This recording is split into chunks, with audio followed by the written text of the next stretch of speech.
But Tolkien's debating the inclusion of Pan in The Wind and the Willows as potentially disruptive. And I'm curious about this sort of blend of animal worlds and classical gods or mythical things, elements. Does that benefit or does it disrupt? Yeah, well, I love Tolkien, and you and I just had a chat about Tolkien not long ago, which was great. But I don't agree with his assessment here.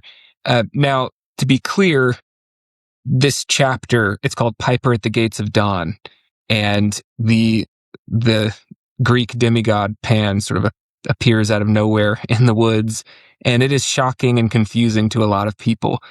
That chapter consistently polarizes readers. If you take 10 people who have read The Wind and the Willows, this will be the thing that they argue about. Was this chapter a flaw? Was it a mistake? Or is it the unspeakably beautiful climax of the book? I'm in that camp. I think it's the perfect climax to the book, but not everybody sees it that way. And Tolkien, to be clear, he was a great admirer of Grahame, so he wasn't generally critical of Grahame. He loved The Wind and the Willows.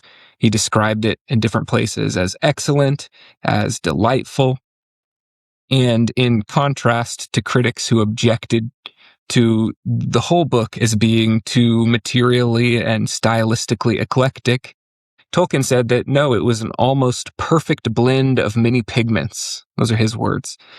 And yet he did see the appearance of Pan as a blemish on the otherwise masterful painting.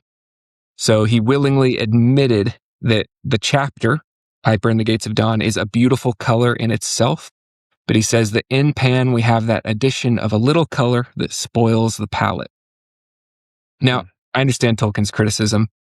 I know many people who share his view on that particular chapter, but I can't easily sympathize with it.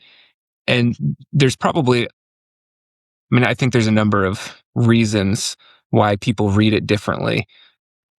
One of them is that some people have a knowledge of classical literature and they bring that to The Wind and the Willows, and they don't see how Pan has been assimilated and integrated into English literature and into the imagination of English-speaking people through, starting way back in the Elizabethan age and then moving on, especially in the Romantics, and then the Edwardians, which Grahame was an Edwardian.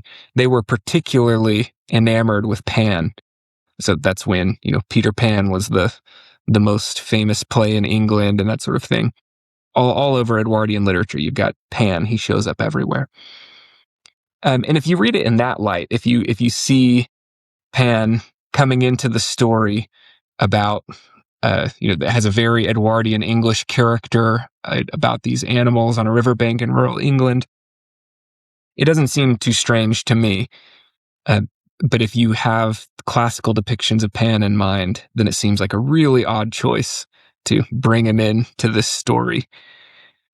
And there are other reasons why people object to it, but I think that's the big one. And I don't know. To me, it's just the beautiful, natural, inevitable climax, and it's what gives coherence to the rest of the story. Whereas so many people see it as being the thing that doesn't fit in with the rest of the story. I see. Well, for those who may have forgotten, Pan is like a representation of shepherding, I believe. Plays music, is a half man, half goat figure, and human upper torso.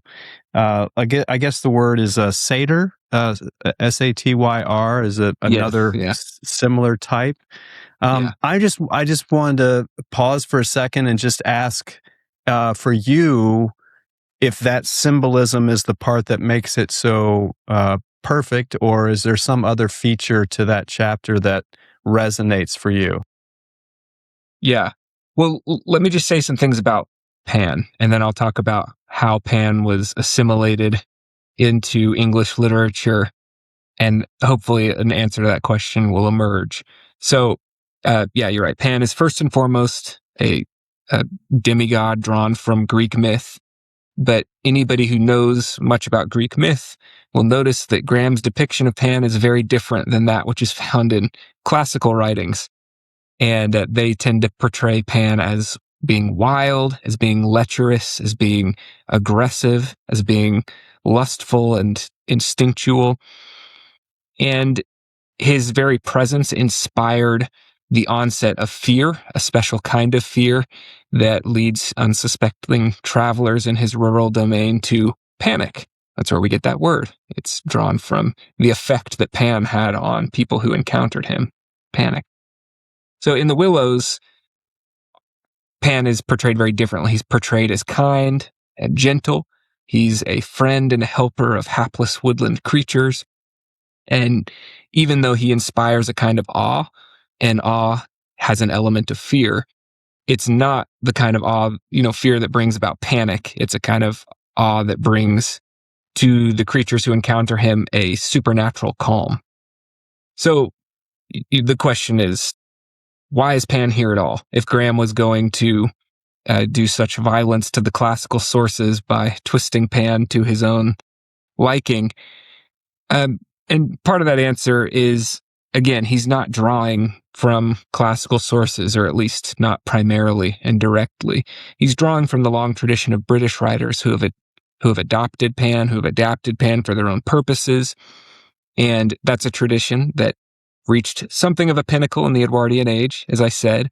And so whatever he meant to the ancient Greeks, by the time of the Romantics, Pan had become a symbol representing an archetype of paternal benevolence who made his home in rural England. And so I think if you're familiar with the literature in which Pan is being slowly assimilated into the modern imagination, it seems like a pretty natural fit. So yeah, I think if you read Wordsworth is Grahame's hands down favorite author, most influential author. If you read the poems of Wordsworth, you get depictions of Pan that are exactly like Grahame's. And so he's not really innovating at all. To him, it was quite natural.